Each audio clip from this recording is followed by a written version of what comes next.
Hello, everyone. So, welcome to Biochemistry for All, where science meets clarity. I'm Dr. Prajita, your guide through the fascinating world of metabolism. So, today we will be unraveling the powerhouse of life, carbohydrate metabolism. So, let's dive in. तो आज जो topics हम cover करेंगे, let it be bilingual class because it's easier and we can connect more. So today we will be covering overview of carbohydrate metabolism, entry of glucose into the cell, glycolysis, regulation of glycolysis, bioenergetics of glycolysis, and clinical significance of glycolysis.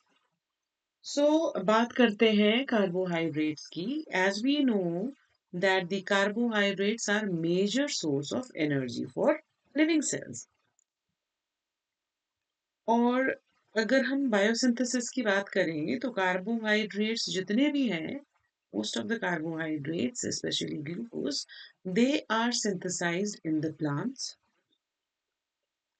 during the process of photosynthesis from CO2 and water after the absorption of light, and this is how we define the carbohydrates. They are the polyhydroxyaldehyde and polyhydroxyketone derivatives. Okay. सो जब हम metabolism की बात करते हैं सो far we have covered कि metabolism में आपका catabolism और एनाबॉलिज्म का दोनों का मिक्सचर है. हम ये सारी चीजें कवर कर चुके हैं. अब जब हम कार्बोहाइड्रेट की बात करेंगे सो कार्बोहाइड्रेट चाहे कोई भी हो, हम पॉलीसेकेराइड लें, हम डाइसेकेराइड लें, ठीक है, so centrally, it will be, converted into glucose for metabolism. So we say that glucose is the central molecule in the carbohydrate metabolism. अगर बाकी कार्बोहाइड्रेट्स भी हैं जिसकी मोनोमेरिक यूनिट या जो डाइसेकेराइड में जिसकी मोनोमेरिक यूनिट ग्लूकोज नहीं है तो लिवर ऐसी शुगर्स को भी फीडर पाथवे के थ्रू ग्लाइकोलिसिस की तरफ डाइवर्ट करता है. ओके. सो अगर हम ओवरऑल बात करते हैं कार्बोहाइड्रेट मेटाबॉलिज्म की तो it will start from glucose. So we say that glucose is the central molecule in the carbohydrate metabolism. अब आज तो हम ग्लाइकोलिसिस कवर करेंगे, लेकिन ऑल इन ऑल टोटल जो कार्बोहाइड्रेट मेटाबॉलिज्म की पाथवेज हैं उसमें ऑक्सीडेटिव पाथवेज में आएंगी glycolysis, HMP shunt, uronic acid pathway and synthetic pathways में आ जाएंगे आपके other carbohydrates such as galactose and fructose, glycogenesis, lipogenesis and non-essential amino acids. So एक चीज ध्यान रहे that if डाइट में तो हम बहुत सारी शुगर्स लेते हैं ना, अगर हम कोई ऐसी शुगर लें, ठीक है, जिसकी मोनोमेरिक यूनिट ग्लूकोज नहीं है तो लिवर क्या करेगा, फीडर पाथवेज के थ्रू उस शुगर को भी ग्लाइकोलिसिस में डाइवर्ट कर देगा. इसलिए हम कहते हैं that glucose is the central molecule when it comes to the carbohydrate metabolism. अब देखो, हम डाइसेकेराइड खाते हैं, पॉलीसेकेराइड खाते हैं, चपाती खाते हैं, उसमें स्टार्च होता है, पोटैटो खाते हैं, स्टार्च होता है. तो जो all in all total process है, process is first of all the carbohydrate it is digested. पहले डाइजेशन होगी, डाइजेशन के बाद फिर होगी एब्जॉर्प्शन, और एब्जॉर्प्शन होती है इंटेस्टाइन से, माइक्रोविलाई ऑफ इंटेस्टाइन से एब्जॉर्ब होके फिर आपका जो ग्लूकोज है वो सारे सेल तक जाएगा, सेल में फिर वो एनर्जी देगा. और हम ये बात कर चुके हैं energy will be in the form of ATP.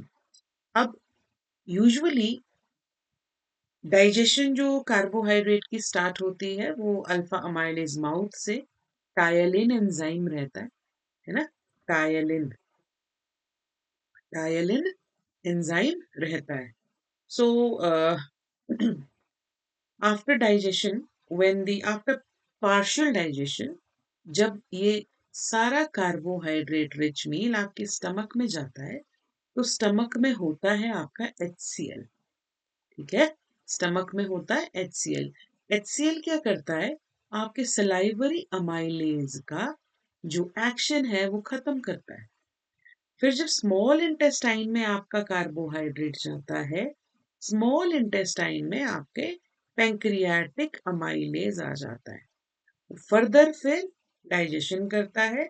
Digestion के बाद आपके पास जो शुगर्स आती हैं that is glucose, fructose and galactose.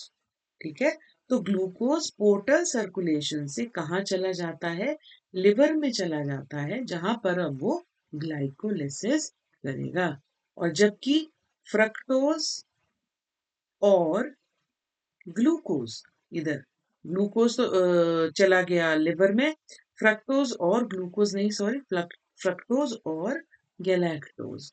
जो फ्रक्टोज और गैलेक्टोज है ये फीडर पाथवेज के थ्रू, है ना जी, फीडर्स पाथवे के थ्रू कहाँ डाइवर्ट हो जाता है, ग्लाइकोलाइसिस में।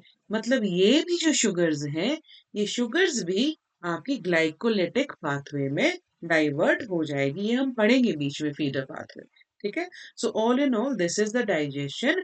After digestion comes the absorption and after absorption comes the metabolism. Okay, so अब सेल के अंदर ग्लूकोज की एंट्री की बात है ना। ग्लूकोज की एंट्री करनी है सेल के अंदर। ठीक है, पोर्टल सर्कुलेशन में जाएगा एंड ग्लाइकोलाइसिस लगभग हर जगह चलती है। ठीक है, दो तरीके से ग्लूकोज का ट्रांसपोर्ट सेल की तरह होगा। देखो, हमें जब एनर्जी चाहिए, आप ये समझो, सेल सेल को एनर्जी चाहिए हमारे, है ना। क्यों, सेल बनाता है टिश्यू, टिश्यू बनाता है ऑर्गन, और ऑर्गन बनाते हैं ऑर्गन सिस्टम, और पूरे ऑर्गन सिस्टम के साथ मिलके बनी होती है आपकी बॉडी। तो बॉडी को एनर्जी देने के लिए मतलब सबसे पहले हमें सेल के को एनर्जी देनी पड़ेगी। तो जब ग्लूकोज सेल के अंदर जाता है तो दो तरीके के ट्रांसपोर्ट के थ्रू जाता है। वन इज इंसुलिन इंडिपेंडेंट, जिसको नॉन डिपेंडेंट भी बोलते हैं। ठीक है, इंसुलिन एक प्रोटीन हार्मोन है जो कौन सिंथेसाइज करता है, पैंक्रियाज। ठीक है, पैंक्रियाज में बीटा सेल्स होते हैं, आयल्स ऑफ लैंगरहंस होते हैं, और इसका सिक्रीशन का जो मैकेनिज्म है वो सारा का सारा रेगुलेट होता है हाइपोथैलेमस से, जिसको हम कहते हैं that it is the master gland of the body. Okay, so जब हम इंसुलिन इंडिपेंडेंट की बात करते हैं तो इसमें कैरियर मीडिएटेड अपटेक होगा। ओके, एनर्जी इन्वॉल्व होगी, कैरियर मीडिएटेड अपटेक होगा ग्लूकोज का, और इंसुलिन का इसमें कोई रोल नहीं है। मतलब ग्लूकोज सेल के अंदर बिना इंसुलिन के चला जाएगा, बिना इंसुलिन की प्रेजेंस के। ये कहाँ कहाँ होता है, लिवर में, आरबीसीज में और ब्रेन में। ठीक है, लिवर में, आरबीसीज में और ब्रेन में। अब एक चीज मैंने आपको ये समझानी थी कि अगर हम आरबीसीज और ब्रेन की बात करते हैं, brain exclusively survives on glucose, तो हम यहाँ पर सिग्नल ट्रांसडक्शन की वेट नहीं कर सकते कि इंसुलिन आएगा फिर ट्रांसपोर्ट होगा, हम इसकी वेट नहीं कर सकते। So what we do, we are मतलब our body, what is happening, that carrier mediated uptake of glucose is being operated. दूसरा है इंसुलिन डिपेंडेंट ट्रांसपोर्ट सिस्टम। ठीक है, ये मसल में होगा और एडिपोज टिश्यू में होगा। ठीक है, कहीं कहीं ये आपके डिपेंड करता है, ठीक है, कि किस तरीके का ऑर्गन है, किस तरीके का सेल है। ठीक है, so whenever we talk about glucose transporters, ये GLUT4 जो है, GLUT1 से लेकर GLUT5, GLUT4, GLUT7, इसको हम ग्लूकोज ट्रांसपोर्टर्स बोलते हैं। ठीक है, ये आपके कहाँ पे रहते हैं, एक सेकेंड। ठीक है, तो ये जो ग्लूकोज ट्रांसपोर्टर है ये हेल्प करते हैं, है ना। जब भी इंसुलिन डिपेंडेंट ट्रांसपोर्ट सिस्टम होगा तो ग्लूकोज ट्रांसपोर्टर्स हेल्प करेंगे। ठीक है, किसमें हेल्प करेंगे, कि ग्लूकोज को सेल के अंदर ट्रांसपोर्ट कर सके।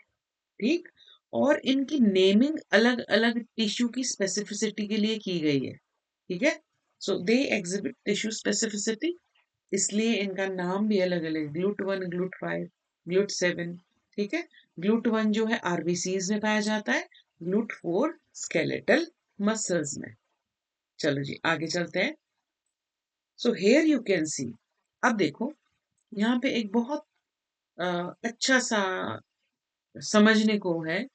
ठीक, हम हिपैटोसाइट का एक एग्जाम्पल दे रहे हैं यहाँ पर, है ना। लिवर में भी ऑपरेट होता है ट्रांसपोर्टर के थ्रू, ऐसा नहीं है कि लिवर में नहीं होता। अब आप ये समझो कि जैसे ही हमने कार्बोहाइड्रेट रिच डाइट ली, ठीक है, diet that was rich in carbs,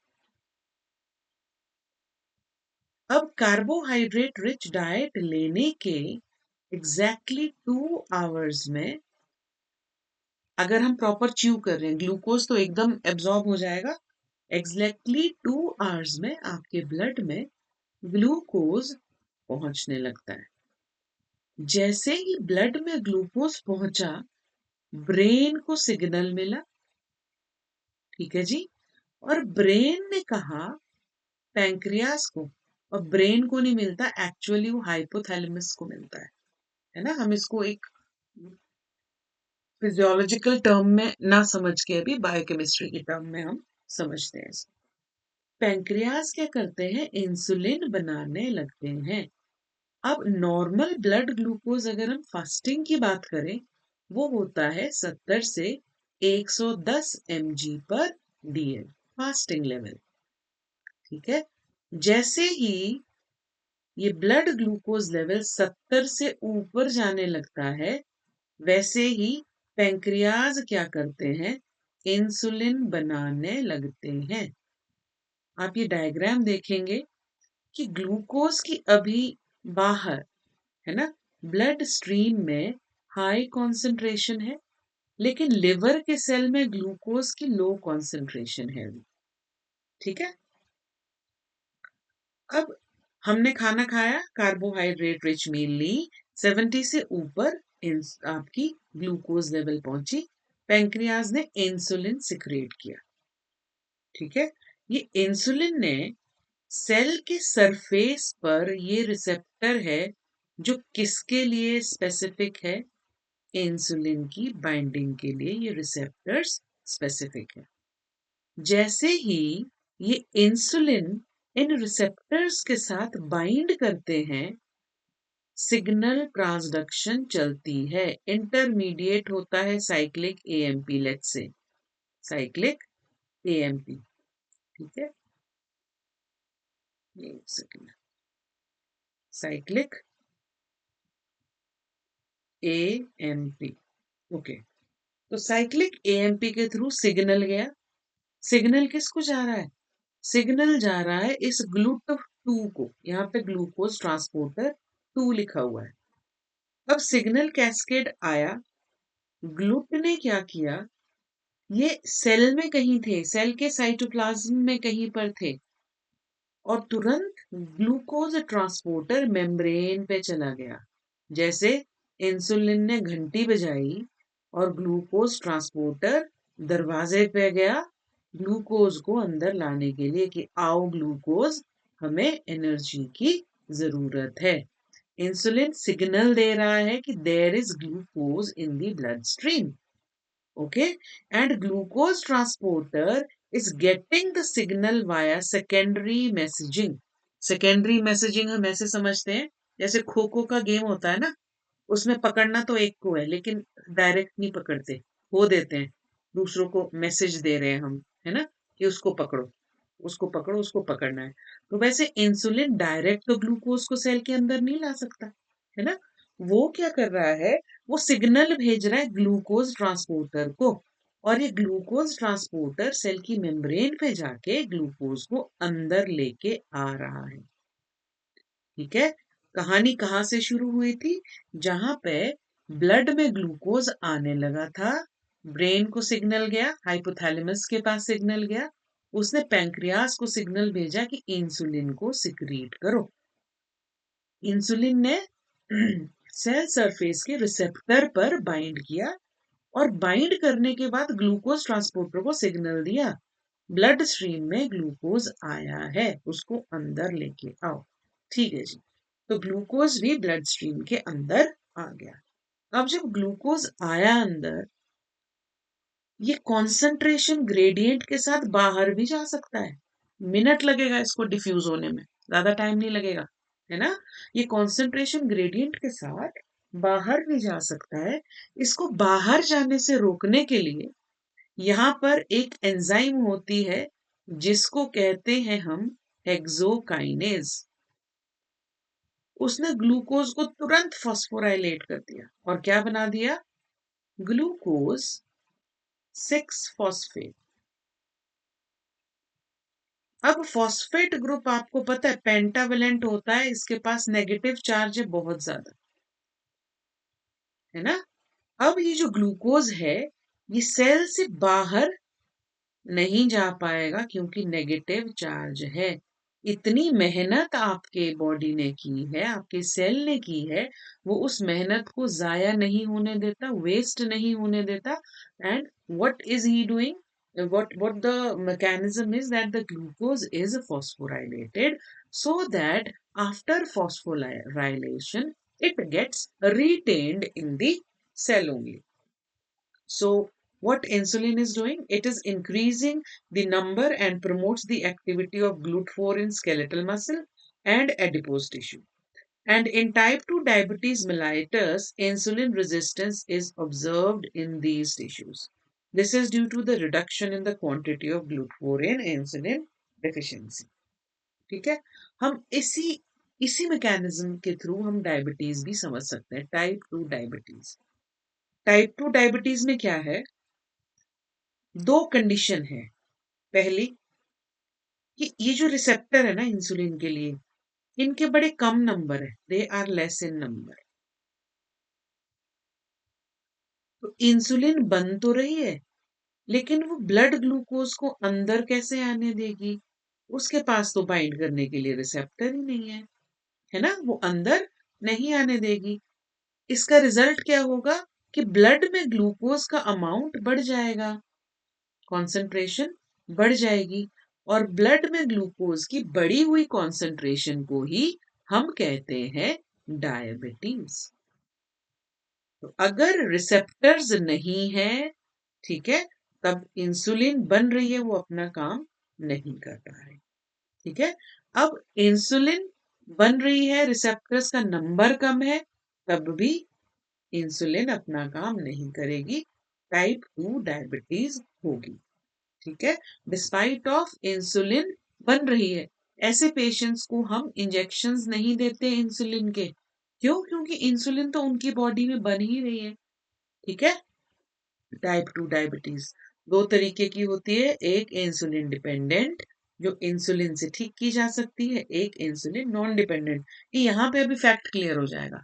अब मानो पैंक्रियाज खराब हो गए, है ना, पैंक्रियाज क्या कर रहे हैं, वो एजेड हो गए, वो इंसुलिन बना ही नहीं रहे। तो जब इंसुलिन ही नहीं है तो ग्लूकोज सेल के अंदर नहीं आएगा इंसुलिन ट्रांसपोर्ट सिस्टम से, ठीक है, तो उसको कहते हैं type 1 diabetes mellitus.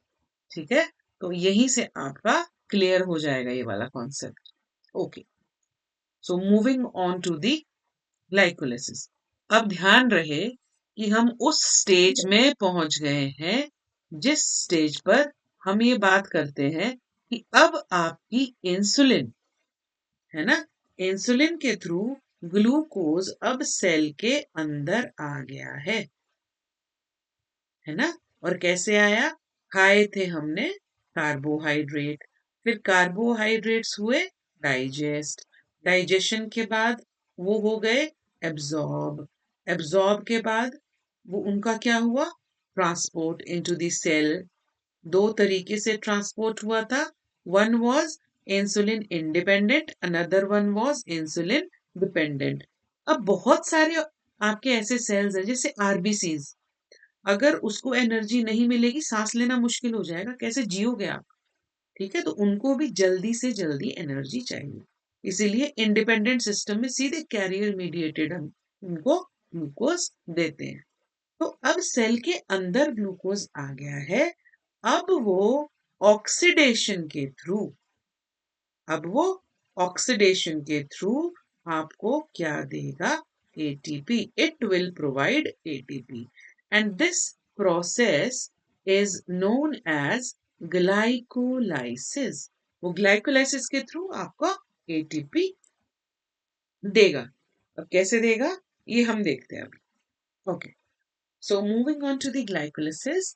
Glycolysis is defined as the sequence of reactions that convert glucose to pyruvate और लैक्टेट।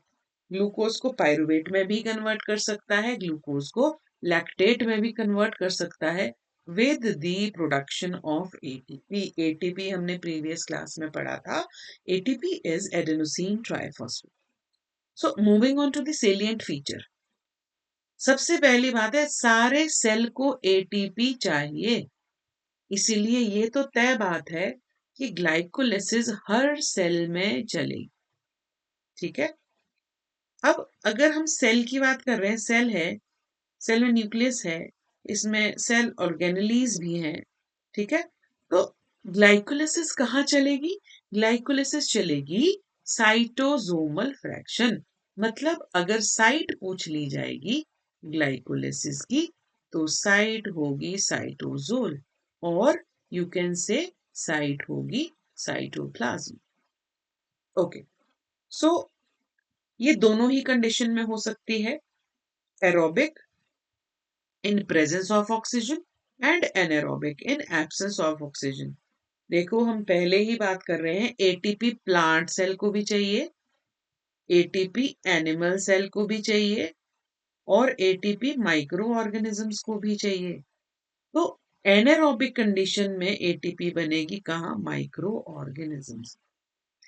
और अगर हम एरोबिक ऑक्सीडेशन की बात करते हैं, तब बनता है पायरुवेट, और एनारोबिक में बन जाता है आपका लैक्टेट। एनारोबिक में क्या बनेगा? लैक्टेट। ठीक है जी। और एक इंपॉर्टेंस और भी है, ऐसे बहुत से टिश्यूज हैं जहां पर माइटोकॉन्ड्रिया नहीं है, जैसे आरबीसीज, इसमें माइटोकॉन्ड्रिया नहीं है, बिल्कुल भी नहीं है ना। कॉर्निया, लेंस, तो वहां पर आपका एक ही मेजर पाथवे है जो एनर्जी देगा, दैट इज योर ग्लाइकोलिसिस। वहां पर ग्लाइकोलिसिस एनर्जी देगा आपको। Okay, so glycolysis is very essential for brain which is dependent on glucose for its energy. ध्यान रहे, ब्रेन सरताज है ना। Brain exclusively survives survives on glucose, इसको ग्लूकोज ही चाहिए। लेकिन अगर बहुत दिनों तक खाना नहीं मिलता, एक पॉइंट आपने यहां पर नोट कर लेना, अगर बहुत दिनों तक खाना नहीं मिलता तो ये ग्लूकोज कीटोन बॉडीज भी लेने लगता है। हम पढ़ेंगे बाद में कि कीटोन बॉडीज क्या होता है। ग्लूकोज आपकी कीटोन बॉडीज भी लेने लगता है। So this Glycolysis is a central metabolic pathway with many of it intermediates. ये general reaction है, ये हम बाद में cover करेंगे. So glycolysis is a central metabolic pathway with many of its intermediates providing branch point to other pathways. ठीक है. और ग्लाइकोलिसिस के रिवर्सल को हम बोलते हैं ग्लूकोनियोजेनेसिस. ये अलग साइकिल है. ठीक है. तो ये ब्रेन के लिए बहुत ज्यादा एसेंशियल है. ठीक. ब्रेन एक्सक्लूसिवली उसको ग्लूकोज ही चाहिए. ठीक है जी. अब आते हैं हम साइकिल पे. सबसे पहले आप ये समझो कि टोटल 10 रिएक्शंस हैं ग्लाइकोलिसिस की. 3 रिएक्शंस आप अगर ध्यान से देखेंगे तो ये 3 रिएक्शन, एक ये वाली, एक ये वाली और एक ये वाली, ये रिएक्शंस कैसी हैं? इररिवर्सिबल. बाकी सारी की सारी रिएक्शंस कैसी है? रिवर्सिबल. ठीक है. ये 3 रिएक्शंस ही इसको पूरी की पूरी साइकिल को रेगुलेट करती है. ओके. नाउ जब हम ग्लाइकोलिसिस स्टार्ट करते हैं, हमने पहला जो स्टेप है वो पढ़ लिया था. ठीक है. कहाँ पढ़ा था? इधर. कि ग्लूकोज सेल से बाहर नहीं जाए, इसलिए हेक्सोकाइनेज क्या करेगी? उसको फॉस्फोराइलेट कर देगी. ठीक है.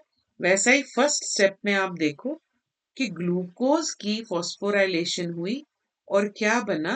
Glucose 6 phosphate. क्या बना? Glucose 6 phosphate. अब फॉस्फेट ग्रुप आप देखेंगे, इधर से हम नेमिंग करते हैं 1 2 3 4 5 6 पोजीशन पर फॉस्फेट आ गया है. कहां से आया? एटीपी हाइड्रोलाइज हुआ. एटीपी हाइड्रोलाइज होने के बाद एक फॉस्फेट इधर आ गया. एंजाइम लगी हेक्सोकाइनेज और ग्लूकोकाइनेज. अब इसमें भी हम डिफरेंस समझेंगे, अभी नहीं, एक अलग से लेक्चर में बनाऊंगी difference between hexokinase and glucokinase. अभी लंबा हो जाएगा. ठीक है. सो नाउ दिस हमने जब मेटाबॉलिज्म पढ़ा था, या तो ऑक्सीडेशन रिडक्शन रिएक्शंस होंगी, या आइसोमराइजेशन रिएक्शंस होंगी, या फिर आपकी कैसी रिएक्शंस होंगी? फिजन की, एकदम बॉन्ड अलाइज हो जाएगा, उस तरीके की रिएक्शंस होंगी. ठीक है. तो आप यहां पर देखो, ग्लूकोज 6 फॉस्फेट की हुई आइसोमराइजेशन और इसने बना दिया फ्रक्टोज 6 फॉस्फेट. ग्लूकोज 6 फॉस्फेट की आइसोमराइजेशन हुई और इसने क्या बना दिया? Fructose 6 phosphate. सारी रिएक्शंस अभी कैसी चल रही हैं?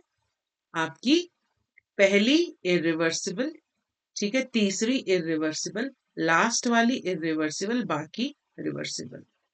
अब फ्रक्टोज 6 फॉस्फेट कन्वर्ट हुआ फ्रक्टोज 1,6 बिस फॉस्फेट. ठीक है जी. एक एटीपी यहां पे और टूटा. ठीक है. एडीपी निकला और वो जो फॉस्फेट था, फॉस्फेट लग गया पहली पोजीशन पर. अब कई बुक्स में दिया है डाइफॉस्फेट. में बार बार बताती हूँ सबको, कई बुक्स में क्या दिया है? डाइफॉस्फेट. लेकिन आपने बिस ही लगाना है, क्योंकि बिस होता है first and last position. Here you can see first position and last position. ठीक है. पहली और आखिरी पोजीशन पर.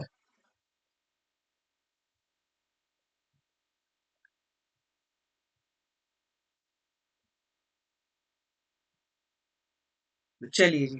ठीक. अब हम कहां तक पहुंचे थे? Fructose 1,6 bisphosphate. आप यहां बहुत ध्यान से ऑब्जर्व करो. ठीक है. कि यहां भी एटीपी यूज हो रही है, इधर भी एटीपी यूज हो रही है. ठीक है. तो इसीलिए इस पूरे फेज को कह दिया गया एनर्जी, क्योंकि एटीपी तो एनर्जी है. Energy investment phase. ठीक है. अब फ्रक्टोज 1,6 बिस फॉस्फेट बन गया था. ये स्प्लिट हो गया 2 मॉलिक्यूल्स में। ये 6 कार्बन था, 3 इधर चले गए, 3 इधर चले गए। तो जब ये स्प्लिट हुआ तो इसको कहा जाता है स्प्लिटिंग फेज। ठीक है, इसको कहा गया splitting phase. So when the fructose 1,6-bisphosphate was converted into dihydroxyacetone phosphate and glyceraldehyde 3-phosphate. The enzyme used was aldolase. enzyme का आपने ध्यान रखना है, hexokinase glucokinase पहले में, then isomerase, then again kinase. Usually kinases रटना नहीं है, समझना है। Kinases ऐसी enzymes होती है जो phosphate ग्रुप को अटैच कर देती है ना। ये फॉस्फेट ग्रुप को अटैच कर देती है, उनको हम कहते हैं काइनेजेस।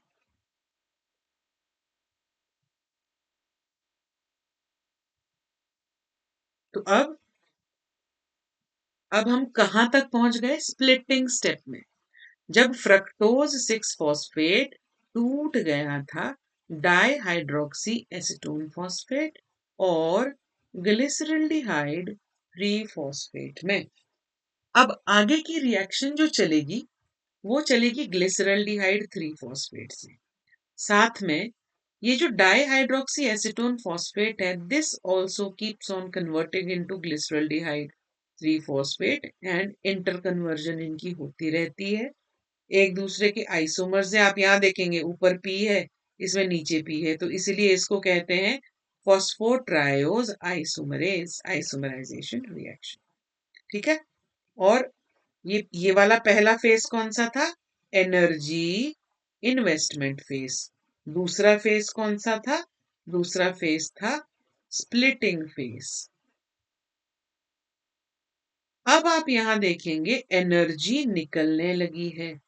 एनएडी भी इलेक्ट्रॉन ट्रांसपोर्ट चेन में जाके एनर्जी देती है। तो यहां से आगे जो ग्लिसरल्डिहाइड 3 फॉस्फेट से आगे जो फेज स्टार्ट होता है उसको हम कहते हैं energy energy generation phase. Energy generation phase. ठीक है, so here you can see the glyceraldehyde 3 phosphate is converted into 1,3-bisphosphoglycerate। Enzyme है डिहाइड्रोजिनेज। कौन सा डिहाइड्रोजिनेज? क्योंकि ग्लिसरल्डिहाइड 3 फॉस्फेट सबस्टेट है, इसलिए यही एंजाइम यूज होगा। So enzyme is glyceraldehyde 3 phosphate dehydrogenase. It gets converted into 1,3-bisphosphoglycerate. और जहां पर भी डिहाइड्रोजिनेज होंगे वहां पर इलेक्ट्रॉन कैरियर एनएडी पक्का आएंगे ही आएंगे। तो यहाँ पे आप देखते हैं NAD is being converted into NADH plus H positive. ठीक है जी। Again now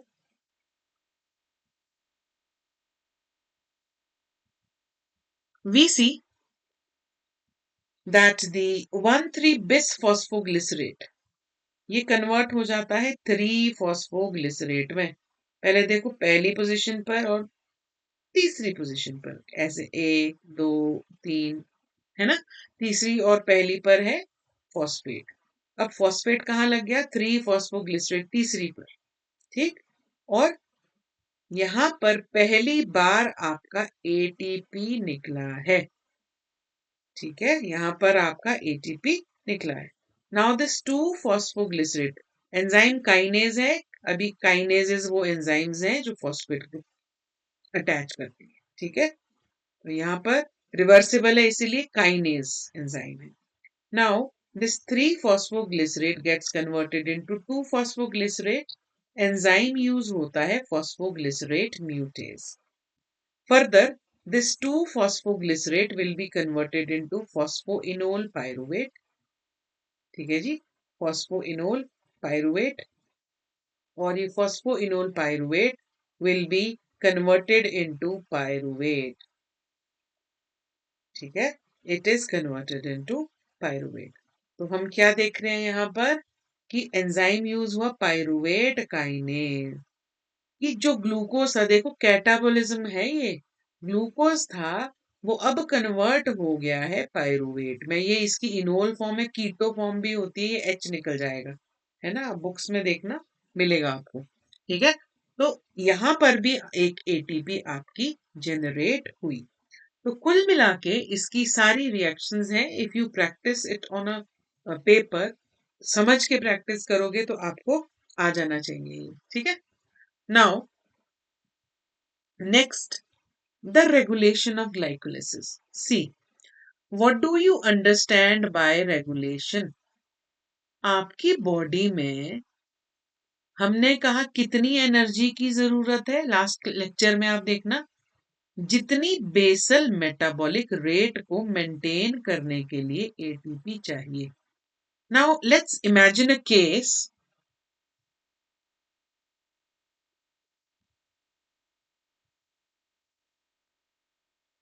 so let's imagine a case जहां पर आप अभी बैठे हुए हो, कोई इमरजेंसी आती है, आप दौड़ने लगते हो, है ना। जब आप बैठे हैं तब आपकी एनर्जी रिक्वायरमेंट थोड़ी कम है, फिर आप एकदम से दौड़ने लग गए, आपकी एनर्जी रिक्वायरमेंट बढ़ गई, तब तो आपको एटीपी चाहिए।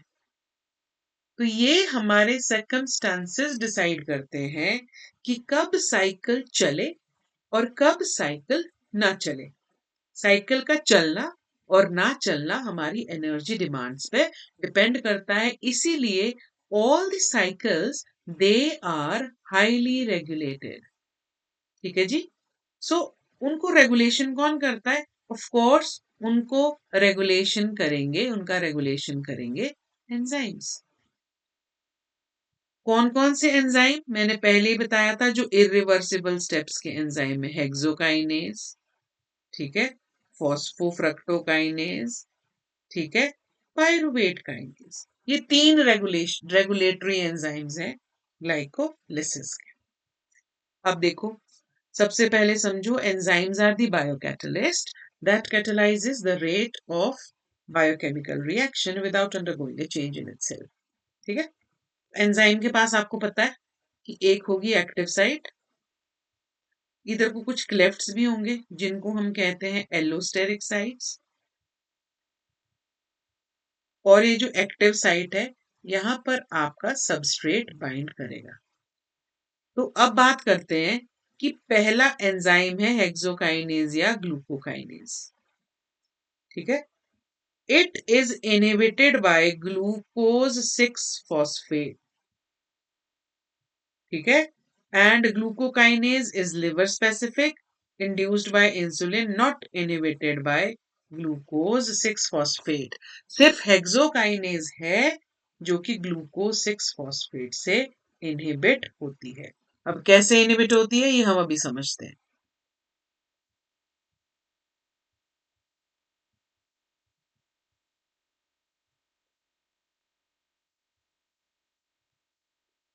ओके, तो हम ये समझते हैं कि देखो पहली रिएक्शन क्या थी, ग्लूकोज, यही वाली ना हेक्सोकाइनेज की, was converted into glucose 6 phosphate। Enzyme use हुई थी हेक्सोकाइनेज, मैग्नीशियम आयंस आए थे as a cofactor, ATP use हुआ था, है ना, एडीपी प्लस एक जो फॉस्फेट निकल गया था वो यहां आ गया। ठीक, अब ये हेक्सोकाइनेज एक एंजाइम है, इसकी जो एक्टिव साइट है वो ग्लूकोज के लिए स्पेसिफिक है।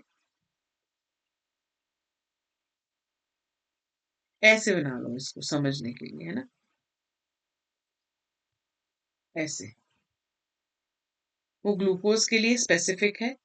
अब ग्लूकोज की 6th पोजीशन पर अगर फॉस्फेट लगा हो या CH2OH लगा हो, ग्लूकोज में ये है ना ग्लूकोज का स्ट्रक्चर, ये देखो इधर है CH2OH। अब यहाँ पर फॉस्फेट लगा हो तो बहुत ज्यादा फर्क नहीं पड़ता, तो एंजाइम की एक्टिव साइट इस वाले स्ट्रक्चर को ही रिकॉग्नाइज करेगी बाइंडिंग के लिए। ठीक, तो हम यहां से ये समझते हैं कि इस रिएक्शन में रिएक्शन क्या थी?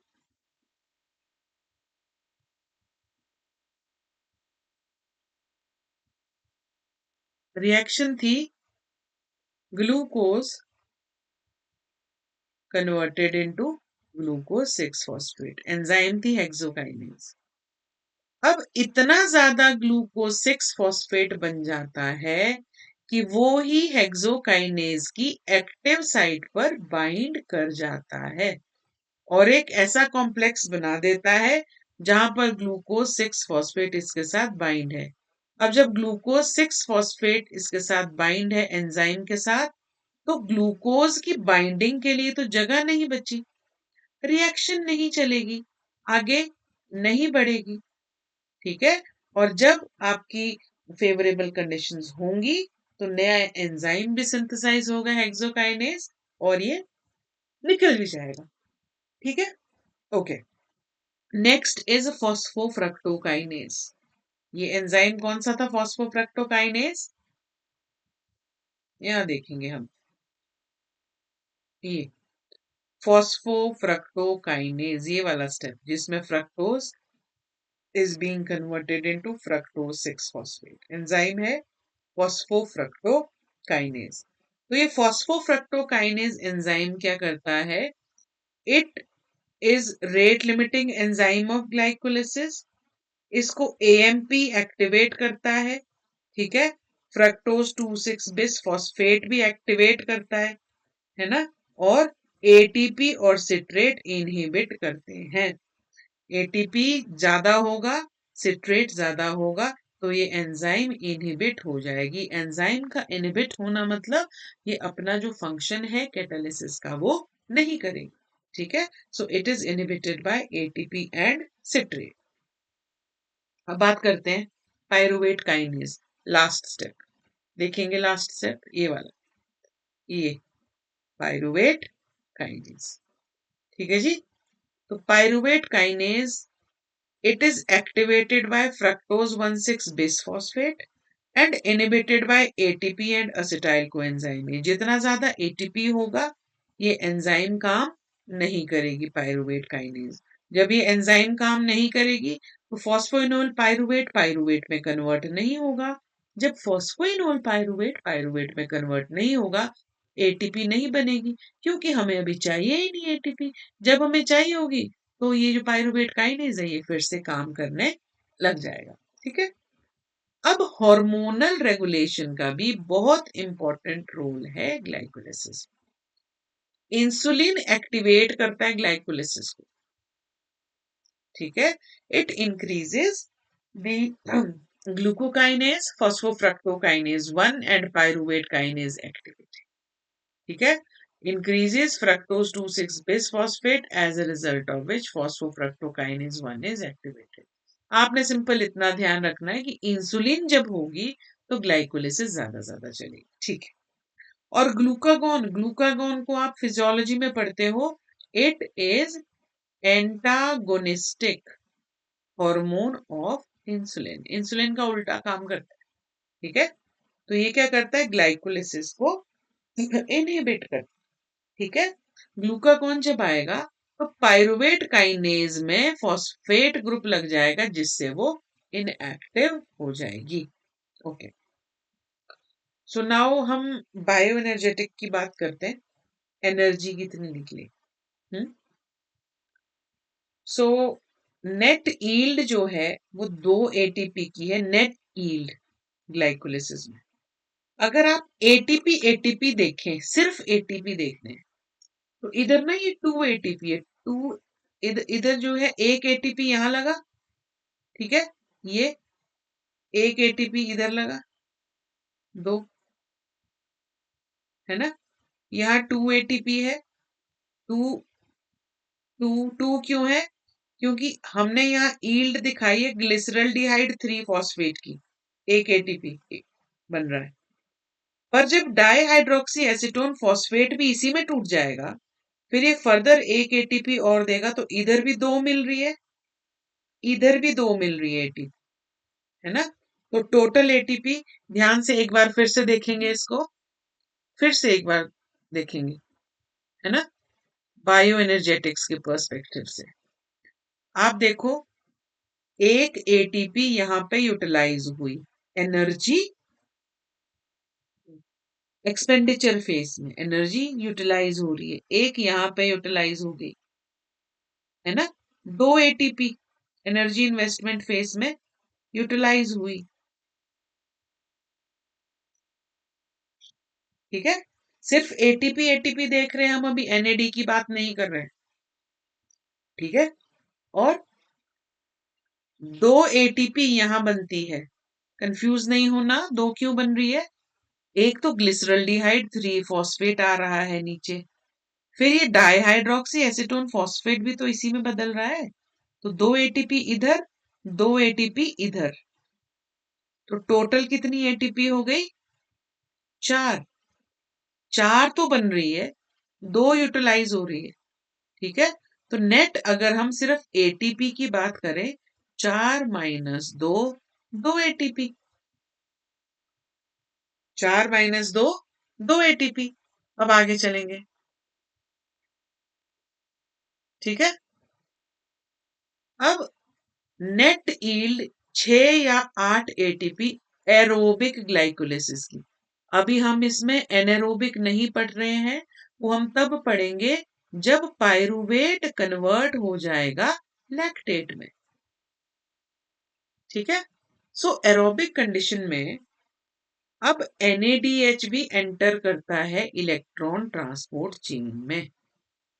ये जो NADH है, ये इलेक्ट्रॉन ट्रांसपोर्ट चेन में जाके माइटोकॉन्ड्रिया में देता है एटीपी। और ये जब एटीपी देगा तो दो तरीके से एटीपी दे सकता है ये, है ना। एक तो ये 3 एटीपी देगा,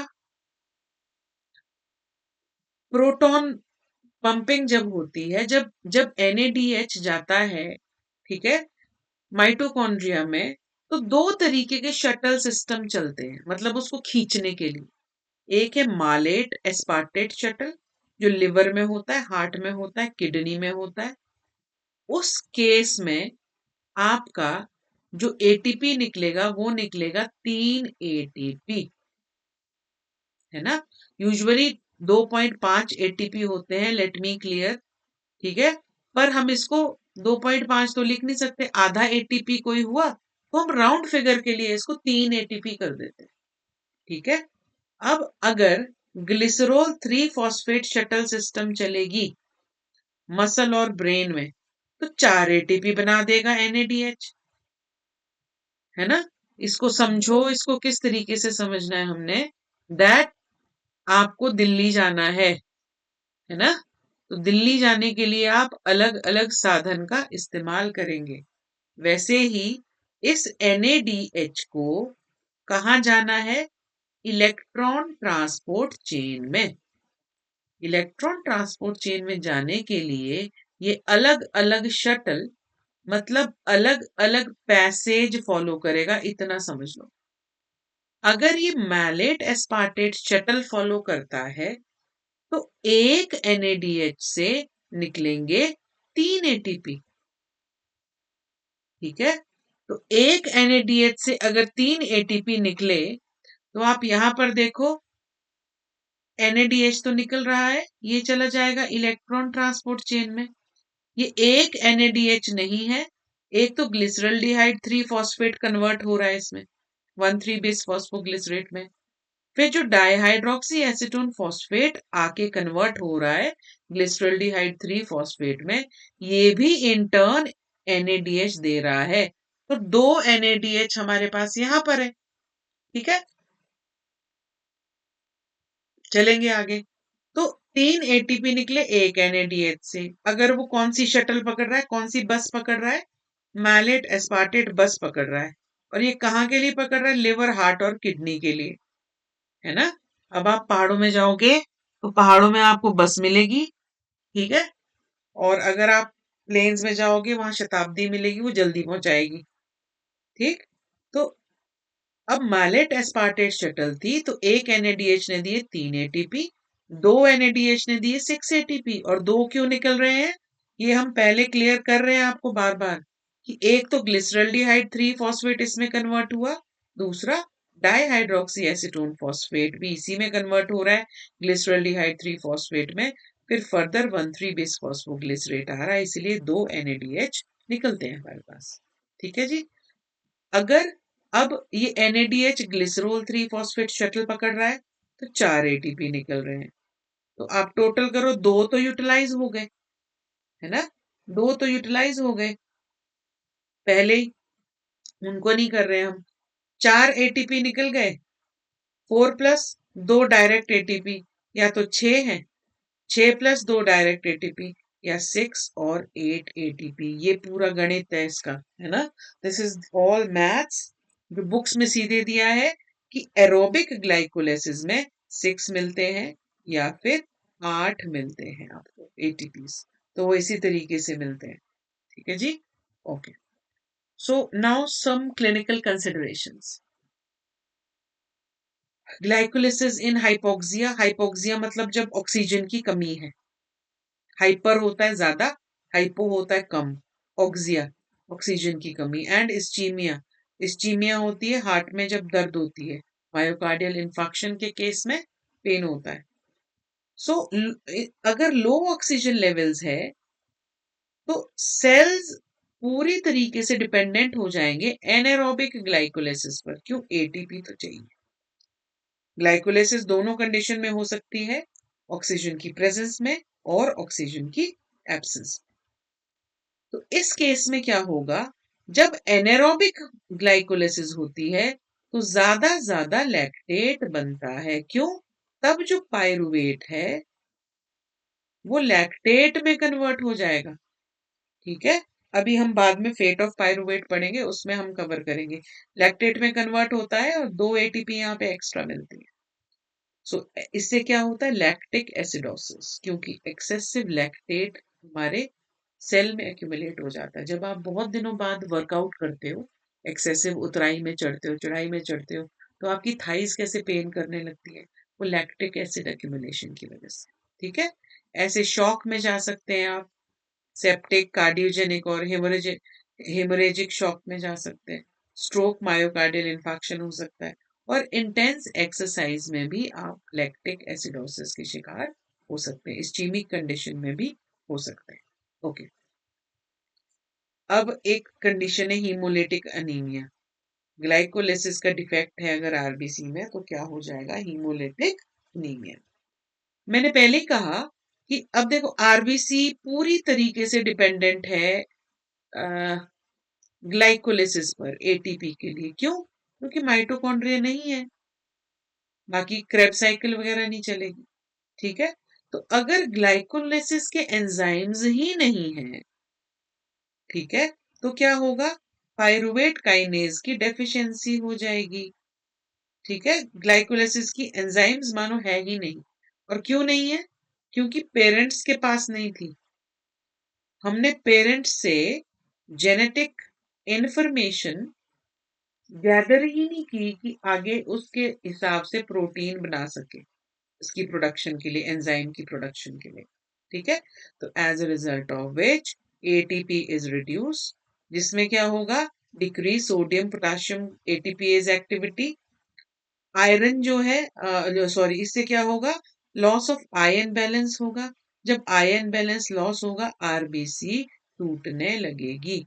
जब आरबीसी टूटेगी तो हीमोलिटिक अनीमिया, हीम की लाइसिस होगी। हीम की लाइसिस होगी, हीमोग्लोबिन की वैल्यू कम हो जाएगी। हीमोग्लोबिन की वैल्यू कम होने को कहते हैं अनीमिया, खून की कमी जिसको कहते हैं। तो ये क्यों हो रहा है? अगर कोई एंजाइम ग्लाइकोलाइसिस का एब्सेंट है तब। ठीक है जी, नेक्स्ट चलेंगे लैक्टिक एसिडोसिस। जब एक्सेसिव एनारोबिक ग्लाइकोलाइसिस होती है तो लैक्टिक एसिड या लैक्टेट बहुत ज्यादा आपका बनने लगता है, जिससे मेटाबॉलिक एसिडोसिस होती है।